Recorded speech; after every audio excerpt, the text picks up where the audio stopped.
Fire Pits of Drakken Peak, a Derailed fantasy adventure by A.J. Pickett, Part 2 of the Lizard Wizard's Wish adventure. Chapter 1. Departing Starwhisper Tower. The day comes when clear skies and warmer weather arrives. The adventurers are about as prepared as they feel they are going to get. The elven wizard Pickett of Starwhisper Tower quietly informs them he has prepared all the components for the magical circle of teleportation to the Drakken mountain peaks. Even for an elf, he is in a somber mood as the group sets out along the coastal path to a location he says has the right energy for the magic he needs. The local boulder folk are slowly rousing as the sunlight warms their backs. They lift their heads to watch the adventurers depart. The generous clay jars of thick bumblebee honey they have given them are safely stored in well-stocked packs, and the adventurers now wear sturdy and very warm woolen undergarments, thick leather gloves, and even leather-soled woolen socks to protect from both the expected cold and the good chance their boots might catch fire at some point, should their enchantments and charms against heat, fire, and toxic fumes fail them. Pickett has spent many long hours creating each and every magical protection he could for the adventurer's journey, but even so, he's clearly having second thoughts about what they plan to do. As they make their way up the rocky path, a road that was here long before humans built a town at Ogre's Rock River, further inland, they can smell a faint whiff of sulphur in the air and see some steam rising past the trees up ahead. Pickett starts to rummage in his bags and breaks his silence, his misgivings finally given voice. You don't have to do this, even now, at the last minute as it were. You could leave this place, go to the city or the lands up of the north. Now summer is nearly here, they would welcome news of the south. As prepared as I've made you, and you've made yourselves, what you face is unknown. The Drakken is not like other great worms. So it's not called just some dragon with some fancy name. None have seen it and lived. He grows quiet again, catching his words before they betray his misgivings and guilt even further. But then he looks around suddenly, his sensitive elven ears detecting a change in the songs of the birds. He holds up a hand of caution and nods his head toward a group of boulders that have tumbled down from the steeper sides of the road some time ago. A perfect spot for an ambush. The wizard throws back his cloak and grips his staff firmly, eyes growing hard. He only has time for one word of warning. Trolls!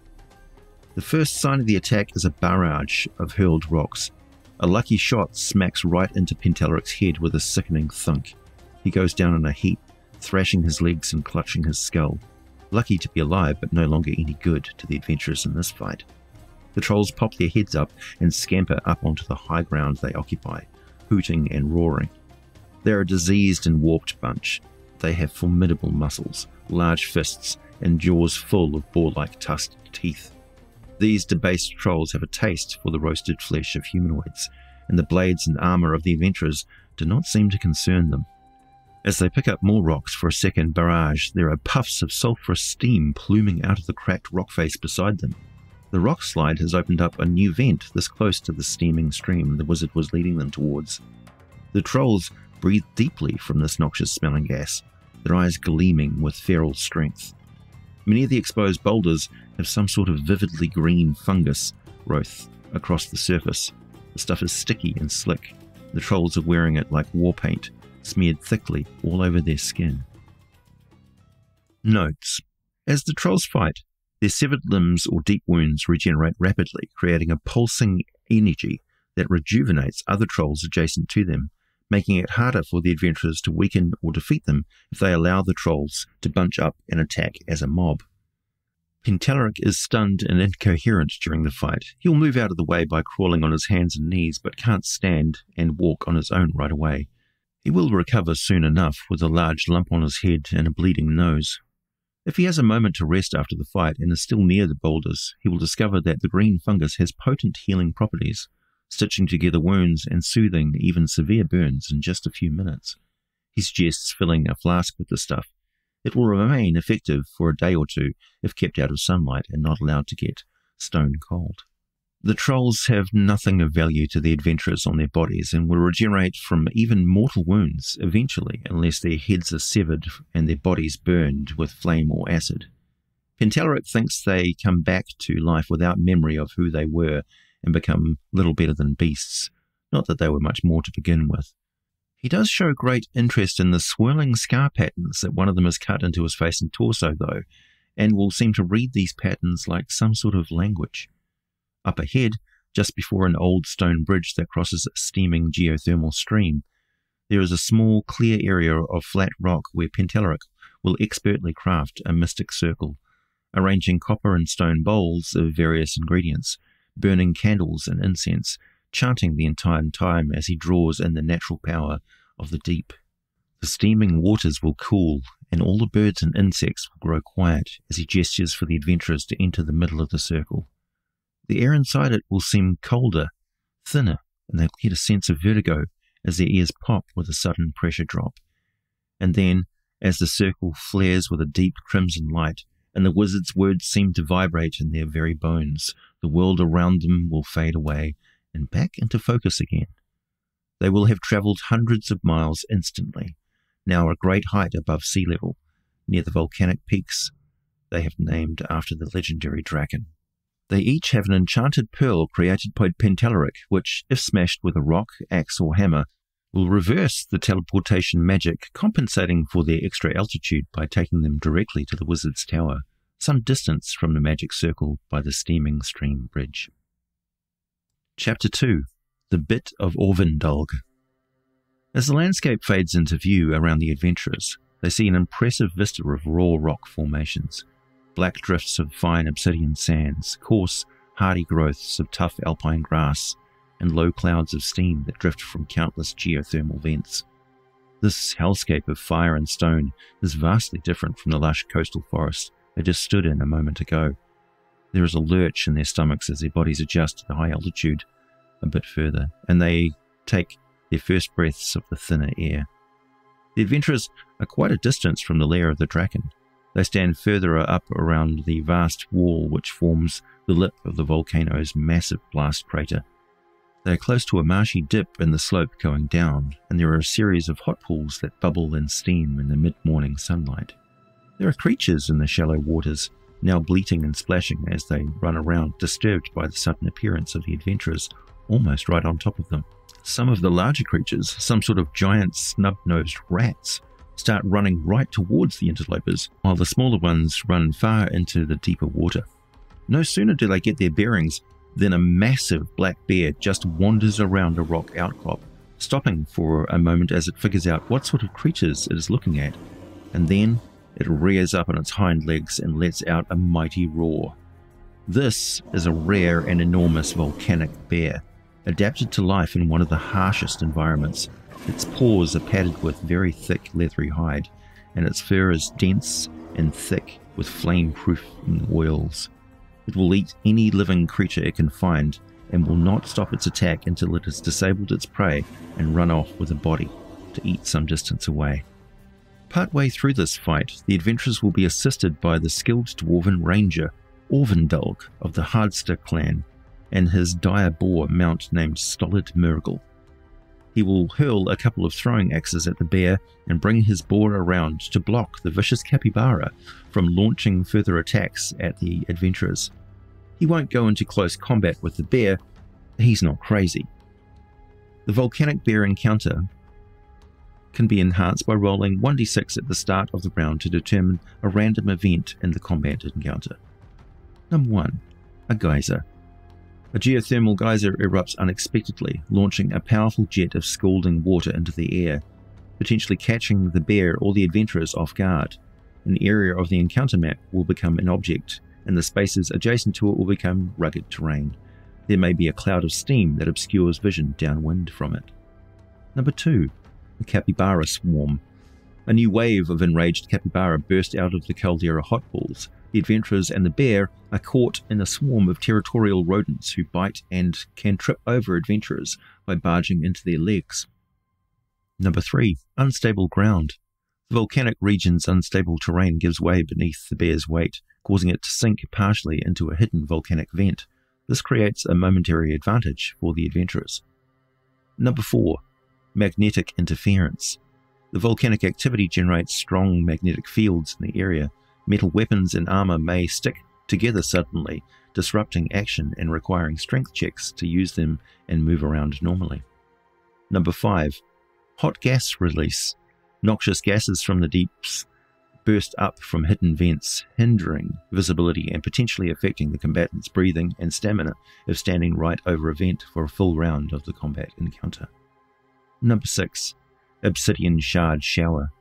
A sudden explosion or eruption in the vicinity sends shards of sharp obsidian flying through the air, creating a perilous rain of razor-sharp projectiles that threaten both the adventurers and the bear. After the Dwarven Ranger's arrival and the bear's combat, the dwarf will address the group he has found in his territory. His accent is very thick, making it difficult to understand his words. Aye, got this morning. What are you doing out here, manfolk? You ken yon Drakken neighbour kippin? Fuck, is that right? Yeah. What are you doing up here, you mad bastards? This whole peak is nae but a death trap, and a fucking Drakken Lair. I see you ken this already in your look on your faces. Now I'm wondering why I came out here, won't you? Surely me and Murgle may be getting eaten for a pack of morons with a death wish. Why are you here? Did you offend a wizard or something? Ha! Of course you did. Good guess by me then.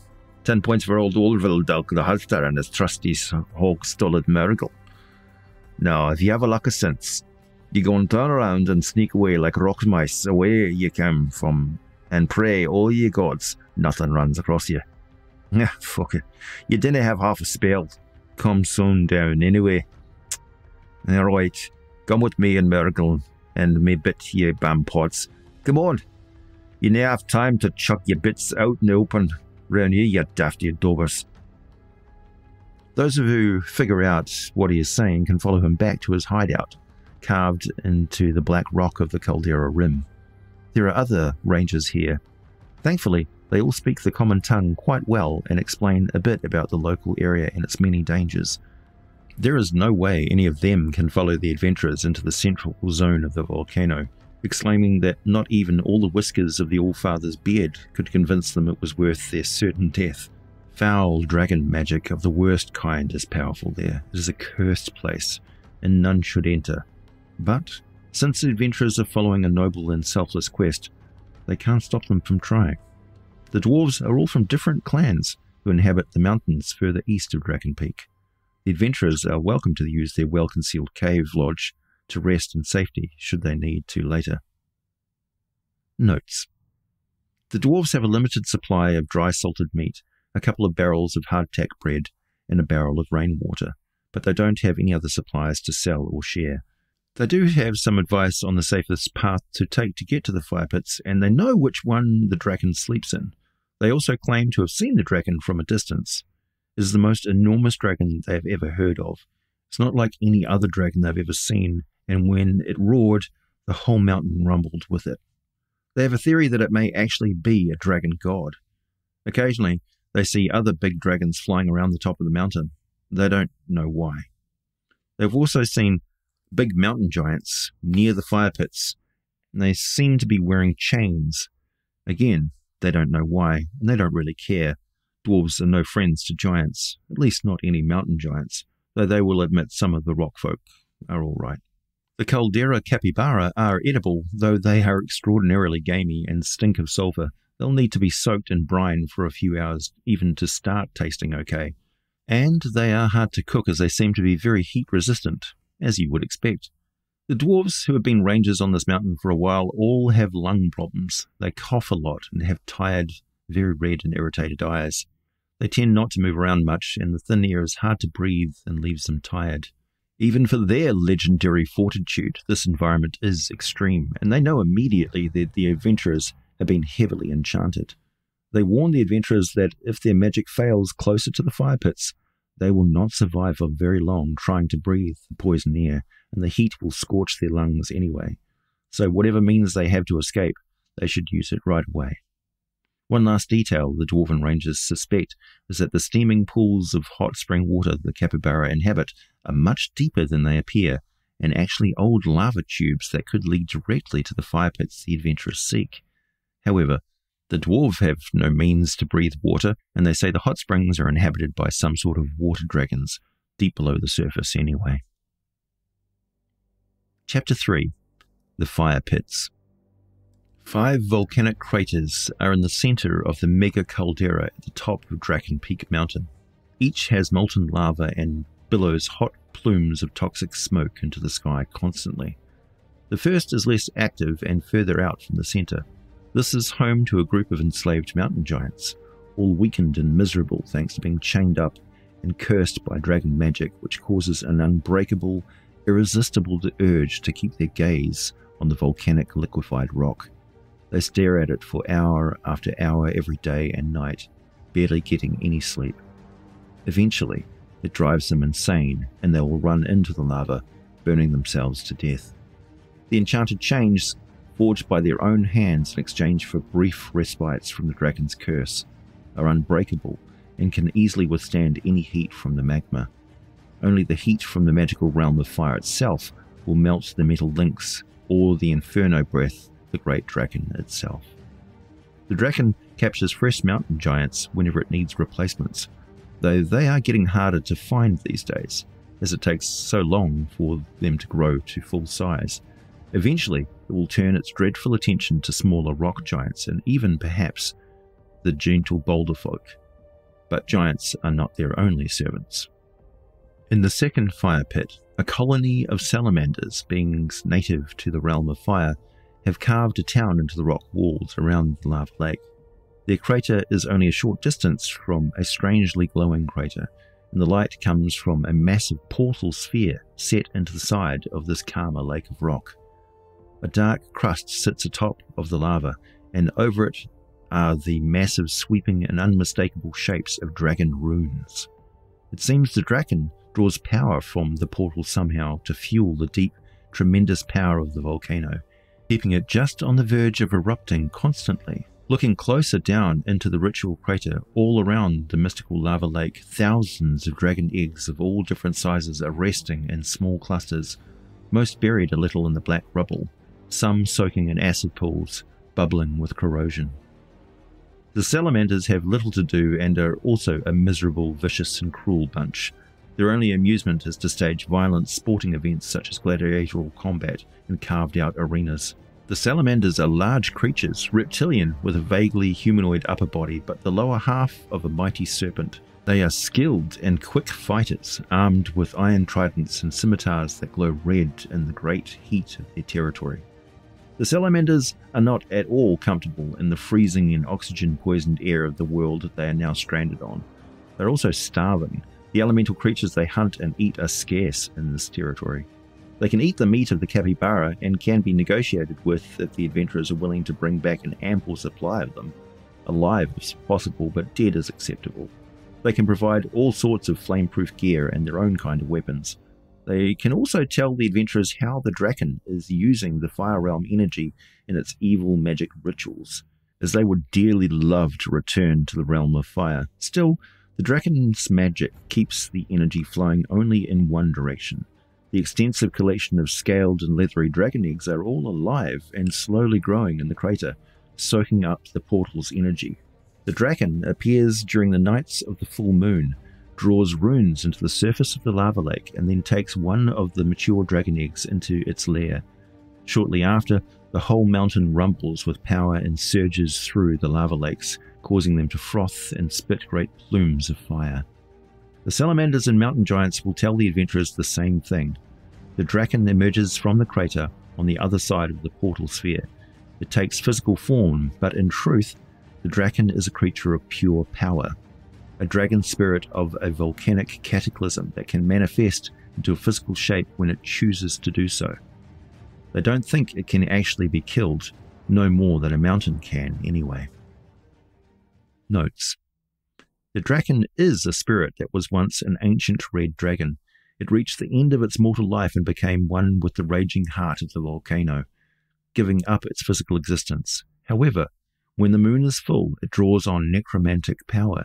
Then it forms a body composed entirely of the body parts of hundreds of dead mountain giants, now no more than chunks and fragments occasionally, but one can make out a face, part of a hand, and so on.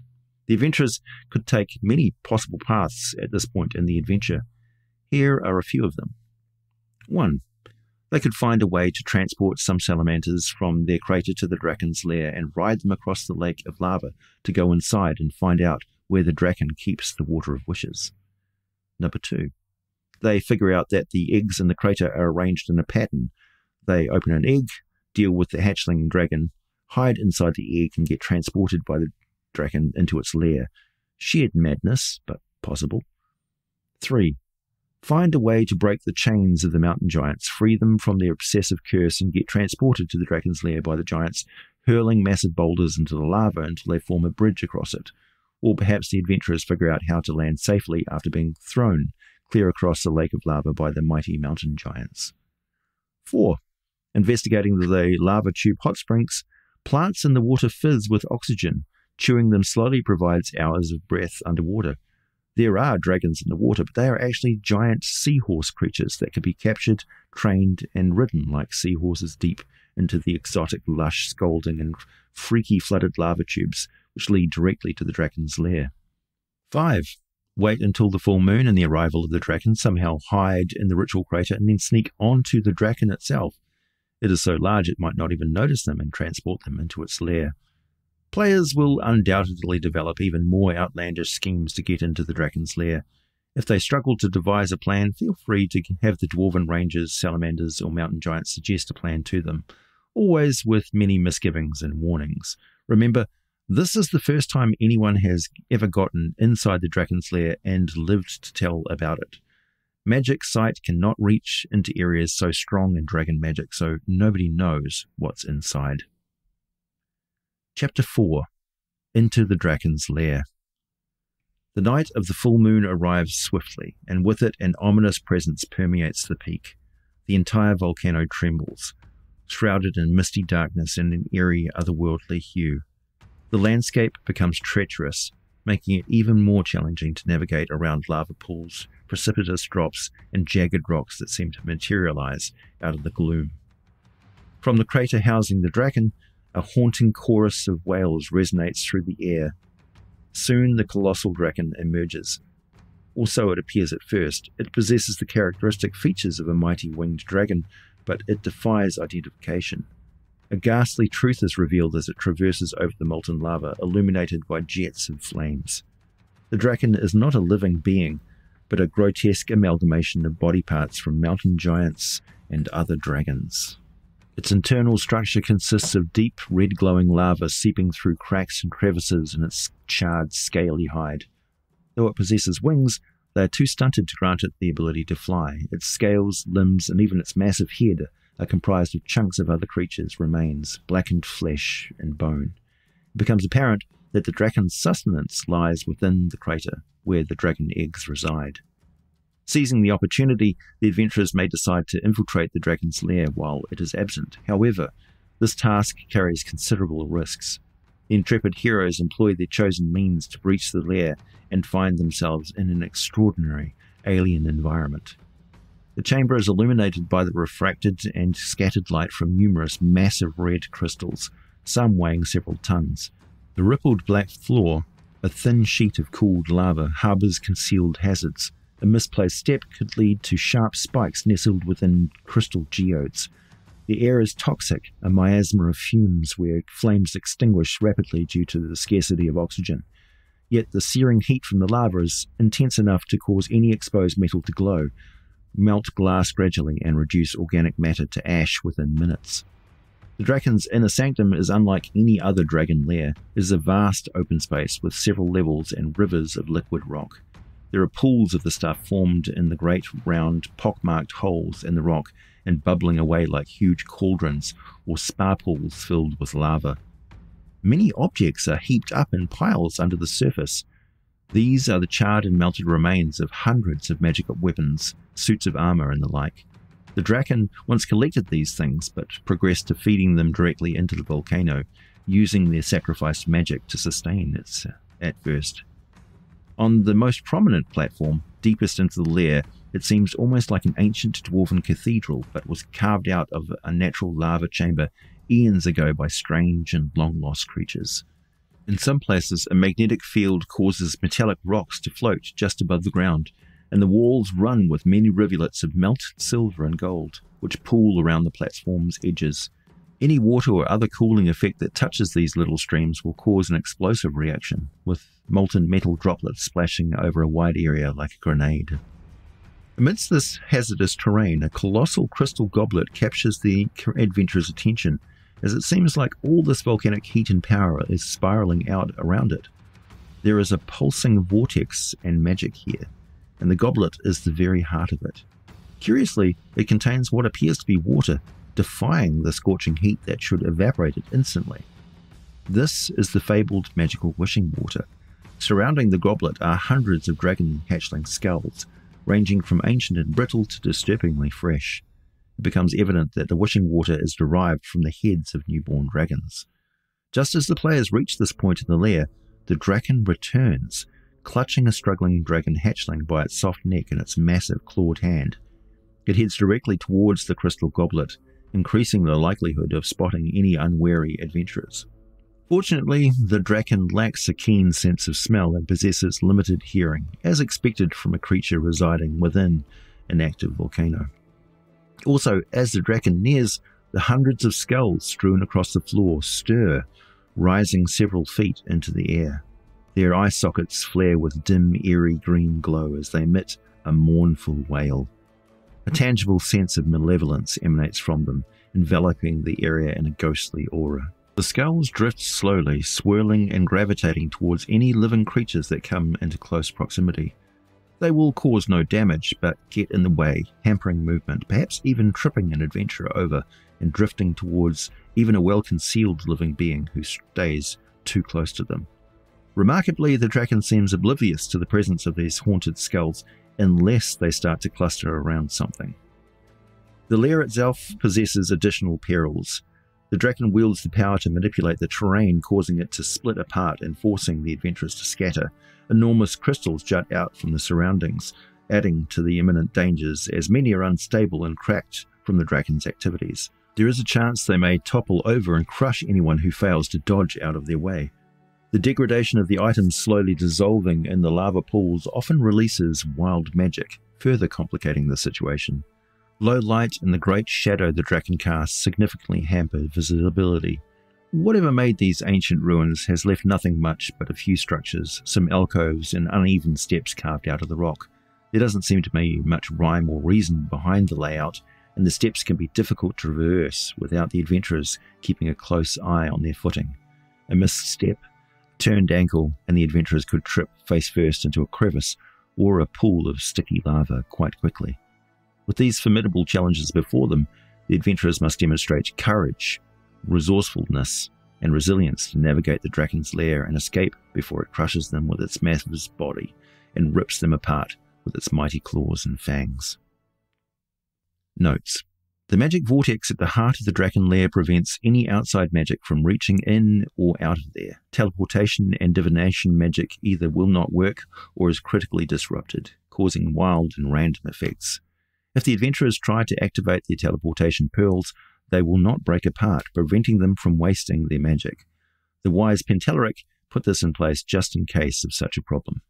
Outside the lair, the pearls will function perfectly, returning the adventurers to the tower on the coast and a very relieved wizard. Killing all the eggs at once will overload the foul magic of the Drakken and cause the volcano to erupt fully, killing all the mountain giants and the Drakken and dooming the salamanders. The wishing water is not water in anything but appearance. It is as heavy as liquid mercury and just as toxic if anyone is fool enough to try drinking it. If the adventurers hide from the Drakken and watch what it does with the hatchling, they will witness a horribly cruel murder as the Drakken collects the rarest of substances. The wishing water is made of the tears of dragon hatchlings. The Drakken is in no hurry and will not be expecting anything to be sneaking into its lair, but if it does suspect an intruder, it will tear the place apart looking for them. The lava tube hot springs lead directly from the outer entrance of this lair all the way back to near the hideout of the Dwarven Rangers. The steam plumes coming from the hot springs are easy to identify. Aside from liquid metal and mostly melted magic items, there is no treasure in the Drakken's lair greater than the wishing water. Chapter 6. The Conclusion. However, the adventurers managed to escape. Hopefully, they will have not caused a massive volcanic eruption, as the devastation will be widespread, reaching almost as far as the Ogre's Rock Inn. Hundreds of miles of ironwood forest will go up in flames, and countless creatures will perish. But the Drakken will be dead, so there is that. With the wishing water hopefully restocked, the wizard will travel with the adventurers back to the inn and restore the young noble, Lord Kevane Dovewit Smythe, and the innkeeper's daughter, Emerald Boulderjaw. The young wizard's apprentice Tastifer will refuse to be turned back into a human. Instead, he will ask only that Pentalaric continue to teach him the magical arts, and perhaps one day he can return to his original form using his own magical skill. The innkeeper, Rocknar Boulderjaw, will throw a grand celebration feast, and the adventurers will shortly receive a direct invitation delivered by a rider on horseback to come to the city of Gacklagand to meet with King Sonfer Smythe, ruler of the Midlands. Notes.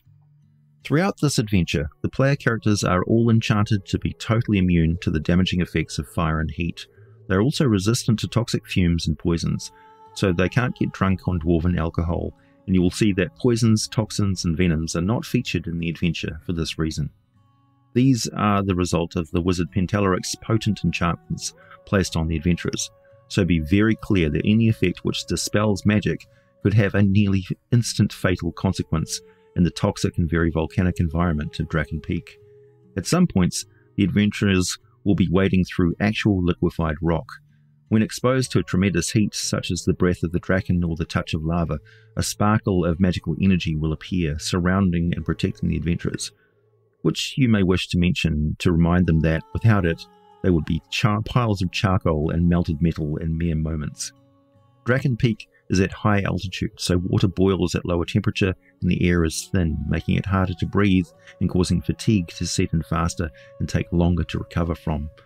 The wizard's magic protects them from many things, however, a total lack of oxygen can still kill them, so in areas where flames are raging in a confined space or moments where the adventurers plunge into a lava lake, they can undoubtedly end their travels pretty quickly. Lava is nothing like water. Only creatures native to the realms of fire can actually swim in it. Most other things float on the surface, as lava is exceptionally dense. It's nearly impossible to dive down into or sink further than thigh deep. To the enchanted adventurers, it's like quicksand or very sticky mud. The surface of cooled lava is still dangerous, as it can be very sharp in places, cutting up boots and feet like walking on broken glass, and thin bubbles can shatter into deep crevices like walking over a glacier. And that concludes today's adventure. My name is AJ Pickett. Thanks for listening, and I'll be back with more for you very soon.